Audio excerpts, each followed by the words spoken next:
Well, Marcia, thank you for joining us. We certainly appreciate the time. Deepwater Horizon certainly added to the lexicon, if you will, of geoscience all over the world. Your role at the time, you're with the U.S. Geological Survey. If you would tell me a little bit about that. Well, I was director of the USGS at the time. Secretary Salazar, who was my boss, felt that of all the directors of the various agencies under his purview at Interior, I was perhaps best suited to go to Houston and work closely with BP because of my work with autonomous underwater vehicles, with remotely operated vehicles, and with simply deep sea awareness. So how do you get your arms around all that was going on? And you have to make decisions very rapidly, right? I fell back on what I knew best, and that is science. This is an unprecedented situation. It's a blowout of unknown magnitude happening a mile deep in the ocean. It's dark down there. No one's ever brought a well that deep under control. We started throwing out various science that we could use to help understand what the situation was in the deep sea, particularly what can be our no regrets actions. What would we do first? What would we do second? And what, if it succeeds, can be our path of best success to controlling the well. What did we discover new from such a catastrophic event that can be applicable to tomorrow and hopefully dealing with a situation like this even more effectively?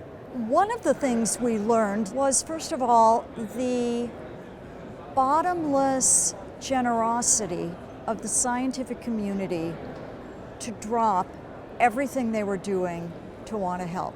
Everyone knew that this was an environmental disaster of mammoth proportion and consequences, and everyone was willing to drop everything they were doing to help. So that was important. We also learned that people understood the importance of pulling together interdisciplinary teams that had never worked together before, that could work together in unconventional ways to understand the cascade of consequences, and that was very important. And I think this was the first major disaster where it was very clear that we saw three fundamentally different kinds of science at work.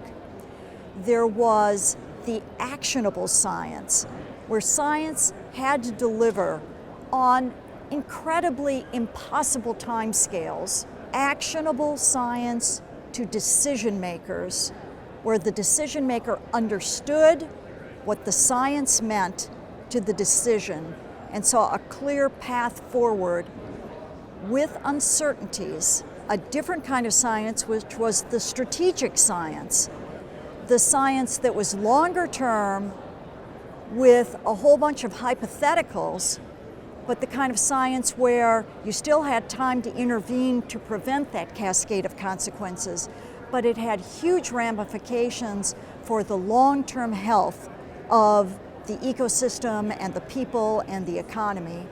And also opportunistic science. It's not necessarily going to help us stop the oil spill, and it's not necessarily going to help us fix the problem for the people who are displaced in terms of their jobs by the oil, but we're going to learn a lot that might help us in the future.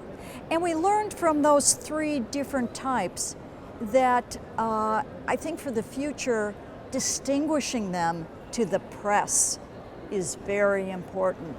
Do you think a situation like this amplified the role of science to not only deal with the situation here and now, but again, down the road to provide answers? Absolutely. We took the lessons learned and we applied them to Superstorm Sandy. And we did a much better job with Superstorm Sandy. I'm looking forward to the address this afternoon. We certainly appreciate your time today, and thank you for joining us. Thank you very much. This has been fun.